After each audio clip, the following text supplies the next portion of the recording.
Estamos começando mais uma Economia Dia a Dia, programa do Sindicato dos Economistas de São Paulo, que conta com o apoio do Corecon. Esse é provavelmente o terceiro programa de uma série que a gente está tratando especificamente sobre agro. Tratamos aqui sobre questões geopolíticas, tratamos sobre a competitividade internacional do agro brasileiro e hoje vamos falar um pouquinho sobre segurança jurídica para os grandes, médios e também para os pequenos produtores. E para isso recebemos a professora e advogada Ana Paula Prado. Professora, prazer. Obrigado por aceitar o convite aqui para essa temporada do EDD, que está recebendo uma galera diferente, fala sobre vários assuntos. Então, muito obrigado. Obrigada a vocês pelo convite. O nosso convite. Para a gente começar, eu acho que esse aqui vai ser o norte do nosso bate-papo, pelo menos nessa sua primeira visita. Terão outras com certeza. Eu queria falar sobre o cadastro ambiental rural. Primeiro, explica para quem que é isso, se é para o grande produtor precisa fazer, ou só o médio e o pequeno. Explica o que é e como funciona. Primeiro eu queria agradecer o convite, obrigada. Vamos lá, é sempre acho que é uma dificuldade a gente falar um pouco de direito, as pessoas normalmente não gostam, então eu vou tentar trazer e facilitar algum entendimento aí. O cadastro ambiental rural, na verdade, ele é obrigatório para todos os proprietários e possuidores de terras rurais. A ideia do governo de instituir esse cadastro é para ele ter um controle sobre as propriedades rurais e também ter um controle sobre o desmatamento. Acho que esse é um dos temas aí que estão na moda, enfim. Só que o problema é como ele é efetuado, né? Ele é gratuito, todos podem fazer, basta entrar no site, faz o registro. Só que um dos documentos que eles pedem para compor esse cadastro, além dos dados de proprietário, possuidor, é uma análise técnica do terreno.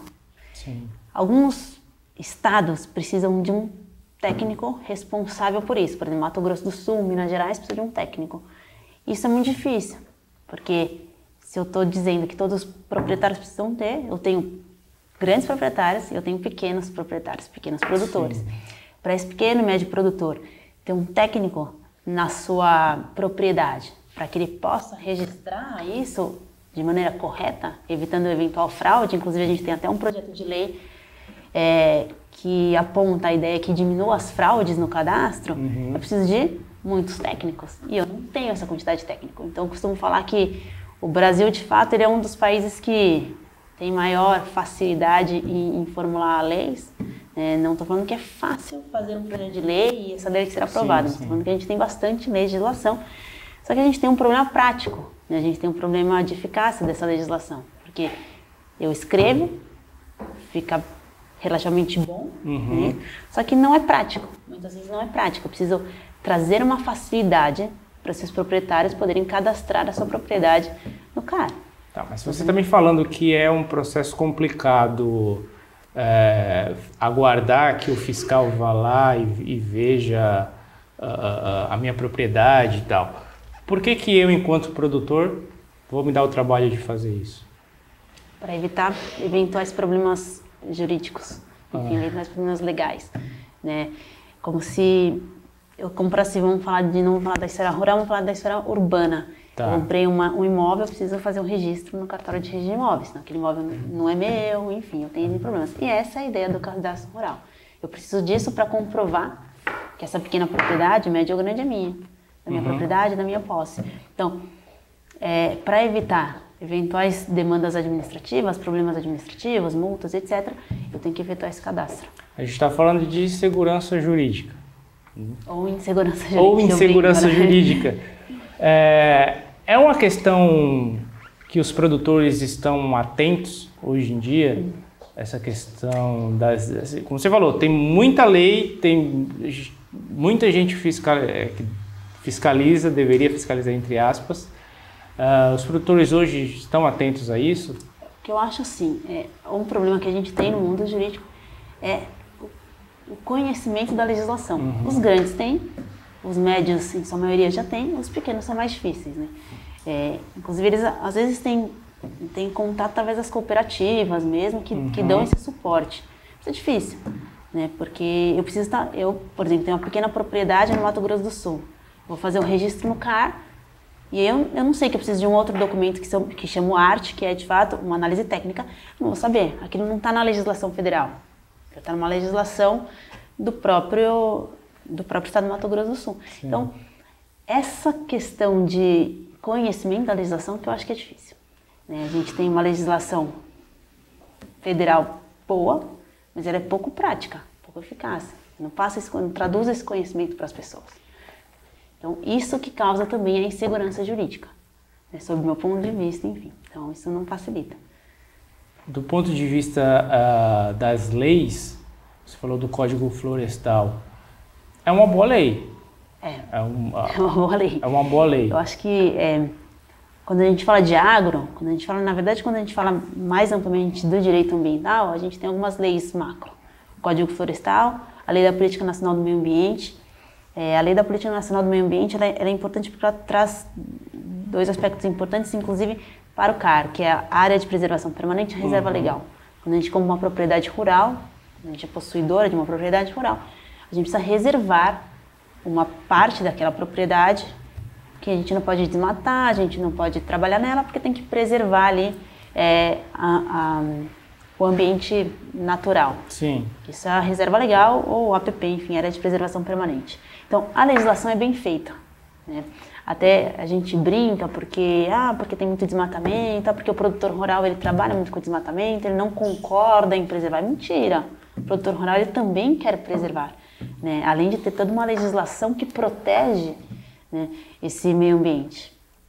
O que acontece é que algumas dificuldades acabam aparecendo. E hoje é uma demanda também do consumidor, né? Essa questão da preservação. A gente conversou com o professor José Roberto Cunha num outro programa, está disponível aqui no canal da TV Economista, procurem, que foi um papo sobre internacionalização do agro brasileiro, um papo muito interessante, e ele falou justamente sobre isso, que quem consome lá fora e aqui também está mais exigente sobre a origem dos produtos, né? A gente tem uma questão jurídica também que trabalha muito com isso. Acho que o professor José Roberto deve ter falado um pouquinho da sigla ESG, e aí por trás disso aqui a gente também tem a questão do compliance ambiental. Obviamente que a gente não pode comprar ou vender ou fazer qualquer tipo de transação com uma empresa que não respeite a legislação local, principalmente a legislação ambiental.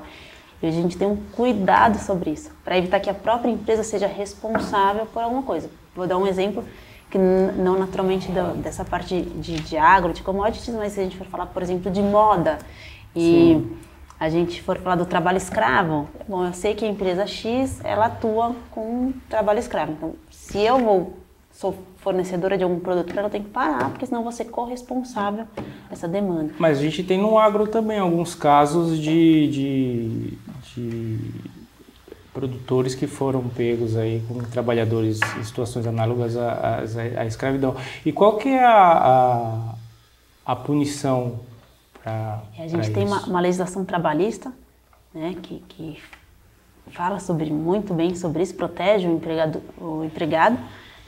E a gente tem a própria legislação penal, que fala sobre trabalhar em condições análogas ao de escravo. Isso acontece direto, é por isso que eu repito que a gente tem muita legislação protetiva, mas às vezes acaba ficando com baixo conhecimento. Aquela pessoa também que é tratada como escrava, ela é sustentada, ela precisa daquele emprego. Então, sim, se eu não consigo chegar naquela região e fazer com que a legislação seja de fato eficaz, eu vou continuar tendo muitos trabalhos escravos, eu vou continuar... E isso é um dos problemas que o Brasil tem. Agora, professora Ana, como que o produtor... de novo, a gente está falando aqui do pequeno, do médio, né, da agricultura familiar. Como que ele faz para procurar ajuda? Existem caminhos... as prefeituras, as cooperativas fornecem algum tipo de aparato jurídico para essas pessoas? Eu acho que um dos pontos mais bacanas que a gente tem também, juntando esses pequenos médios produtores, que a gente fala mesmo da do agrofamiliar, da agricultura familiar. É que a gente não vê o Globo Rural falando sobre isso. Então é importante deixar claro, a gente não vê o Globo Rural falando sobre isso. A gente vê lá o produtor plantando a laranja, tirando a praga, mas não... Eu acho que dos pontos mais importantes é a questão das cooperativas. A gente trabalha muito com isso. Cooperativismo nessa questão dos pequenos e médios produtores é muito importante, mesmo porque colocam eles numa posição, não vou falar de concorrência direta com os grandes, porque isso é relativamente difícil, mas pelo menos eles passam a ser competidores ali dentro do mercado deles, eles conseguem ter uma proteção jurídica, né? Eu posso ter, não é obrigatório, não é obrigada que uma cooperativa tenha um setor jurídico responsável por aquilo, mas certamente eles têm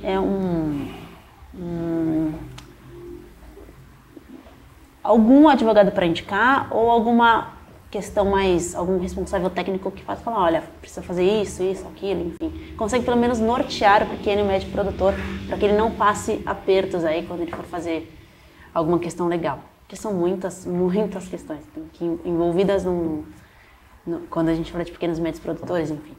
Se você pudesse dar 2, 3 conselhos para esse produtor que está entrando numa cooperativa, ou está pensando, ou tem que preencher o cadastro ambiental rural e começou a pensar nessas questões, quais conselhos você daria para ele? Vai ficar... Primeiro, me contrata, não. Exato, ia falar mais ou menos. Primeiro, procura um advogado, mas a ideia não é só essa. O advogado é importante, claro, mas eu preciso saber sobre o que eu estou querendo fazer. Então, pesquise muito, converse com alguém do ramo que já tenha feito. Não queira fazer sozinho, sem nenhum suporte. Ligue para uma cooperativa, se tiver enfim, de repente um sindicato ali na sua região que possa assessorar, antes de dar o primeiro passo. Porque depois que você faz o registro e não tem alguma informação correta ali, é mais fácil eles alegarem algum tipo de fraude do que você tentar retificar aquele registro. Então, antes de dar o primeiro passo, é melhor consultar pessoas que conhecem o assunto, são técnicos ali, porque certamente facilitará e você despendirá muito menos energia, menos dinheiro, enfim. Então é melhor fazer sempre uma consulta antes. Criei uma cooperativa, reuni os produtores da minha região, não vou conseguir competir com os grandes produtores, como você falou, mas eu criei uma cooperativa e vou começar a exportar ou vou começar a vender meu produto em maiores quantidades. Quais os cuidados que eu tenho de ter na hora de assinar o meu primeiro contrato? Eu acho que a peça-chave, como você bem falou, que é o contrato, né? O contrato que a gente fala é um negócio jurídico, obviamente que esse negócio jurídico ele é pautado pela autonomia da vontade, as partes ali tentam entrar num acordo que não seja prejudicial a nenhuma das partes. Mas cláusulas que são importantes a gente observar são cláusulas relacionadas aos valores das transações, as garantias, então o seguro, é importante que você tenha sempre um seguro, porque pode ser que eventualmente você espera que aquela safra seja ok, seja boa, mas por circunstâncias alheias à sua vontade, por intempéries, enfim, aquela safra acaba não vingando da forma como você gostaria. Para que você, produtor, não fique no prejuízo, é importante que você tenha uma seguradora por trás. O que mais? Outro ponto mesmo porque quando a gente fala dessa questão de seguro e quando a gente fala de um contrato que envolve safras, envolve objetos que a gente não tem controle, que a gente chama em obrigações de dar coisa incerta, né? A gente fala que isso é uma obrigação de dar coisa incerta. Eu vou lá, compro uma safra de, enfim, 30 sacas de arroz, não sei se vão vingar o arroz, não. Então, são contratos aleatórios, contratos de risco. Então é importante que a gente tenha, de fato, uma atenção melhor sobre esses pontos do contrato. Garantias, valores, multas, cláusulas que trabalhem com inadimplência de eventualmente algum tipo de desarranjo aí do contrato. Acho que são as partes mais importantes. Do ponto de vista da exportação, a gente tem cooperativa que exporta também, né? A gente conversou com o professor José Roberto Cunha aqui, ele falou bastante sobre essa questão da exportação competitiva dos nossos produtos. E existem cooperativas, grandes cooperativas, que exportam bastante. Para o contrato internacional, Quais são os pontos mais importantes que você destacaria? Acho que é bacana a gente dar uma olhada na Lei do Agro. A Lei do Agro é uma lei nova, ela veio agora em 2020, mas ela fala muito dessas questões. Ela fala da cédula rural também, ela traz alguns detalhes importantes quando a gente trabalha com importação e exportação. É como se essa lei tivesse observado, enfim, não vou falar aqui pela primeira vez, mas agora tivesse um holofote melhor sobre essa questão de importação, exportação, enxergou o agro como de fato a locomotiva aí do país, porque se a gente analisar os últimos anos de pandemia, o agro continua despontando, e algumas outras áreas não. Então essa lei veio para tentar ajudar os médios, os pequenos e os grandes produtores também com questões de importação e exportação. Então é importante que a gente leia na sua integralidade, enfim, a lei do agro, destacando sempre essas esferas da importação e da exportação. Só chegou em 2020? Essa lei do agro. Só chegou em 2020? Era Por que uma medida demorou provisória, tanto? E aí ela foi aprovada agora em 2020, enfim. Demorou porque acredito que algumas coisas demorem de fato para serem aprovadas. Mas ela está sendo bem recebida, assim? Mas ela foi bem recebida. É da lei que pega ou é daquela lei que pega? não é? Essa lei é uma lei que pega. Eu acho que é uma lei que pega exatamente porque protege ou traz uma segurança, enfim, jurídica nas questões de importação e exportação. Ajuda o país a ter algum destaque internacional. É difícil, é claro que é uma lei recente, né? Mas se a lei veio em 2020 é porque esse assunto já estava à tona há muitos anos. Enfim, então é uma lei que tem pegado e acho que vai continuar assim, sem qualquer maiores problemas. Você vai fazer um ajuste aqui, um ajuste ali, por exemplo, a gente falou no começo aqui do programa, mas a gente falou do cadastro ambiental rural. Uma lei que, salvo engano, veio em 2012 e ela já teve alteração em 2017. Então, você tem sempre uns ajustes na legislação e isso é uma das razões pelas quais eu acho que muitas vezes você tem uma insegurança ali, porque ou você está com um advogado em cima ou você não consegue acompanhar de fato as modificações. A lei do agro deve acontecer a mesma coisa, daqui a pouco tem uma alteraçãozinha ali, uma alteraçãozinha lá, para tentar. A gente não... É difícil até falar isso. A gente não consegue ter uma lei única que trate tudo, de tudo. Seria importante que tivesse uma simplificação em todo esse processo, tanto para proteger o pequeno produtor quanto o grande produtor. Seria importante ter uma lei que unificasse tudo isso? Que não precisasse preencher tanto formulário? É difícil, né? A gente é muito burocrático aqui. Eu acho difícil a resposta. Eu acho que o nosso sistema, o nosso próprio sistema jurídico de civil law, ele já traduz uma ideia de que é bacana a gente ter, porque as coisas têm que ter todas pautadas ali, todas escritas, costumam falar. Mas uma lei única é difícil porque a lei nasce de acordo com a demanda da sociedade. Então acontece um caso aqui, a gente faz a lei. A lei sempre está atrasada com relação ao primeiro fato, enfim, porque ele precisa ocorrer. Então acho difícil a gente ter uma legislação única. Porque o nosso sistema jurídico também, enfim, a gente tem dois sistemas jurídicos, rapidamente falando, civil law e common law. Common law é um sistema com base em os Estados Unidos, enfim, países de common law. E eles têm uma legislação mais ampla, mais principiológica, enfim, análise caso a caso. A gente não, a gente é muito pautado na letra da lei. Então, a tendência de eu ter uma legislação única, ela é quase ínfima. A gente gosta de ter várias. Para a gente partir para o final do programa, hoje como advogada, quais são as principais demandas que você recebe nesse sentido? Eu acredito que as maiores demandas nesse momento sejam ajustes legais mesmo. Olha, eu preciso fazer isso, eu acho que tem que retificar, não analisei corretamente, houve uma mudança legislativa e agora eu preciso de um técnico que aprove, eu preciso de uma planta do meu terreno assim, como é que eu faço? Enfim, são demandas muito mais técnicas objetivas. Acho que é uma análise da própria lei. E aí a pessoa... Por isso que eu falei aqui há pouco que é importante que antes de a gente dar o primeiro passo, a gente já consulte um advogado.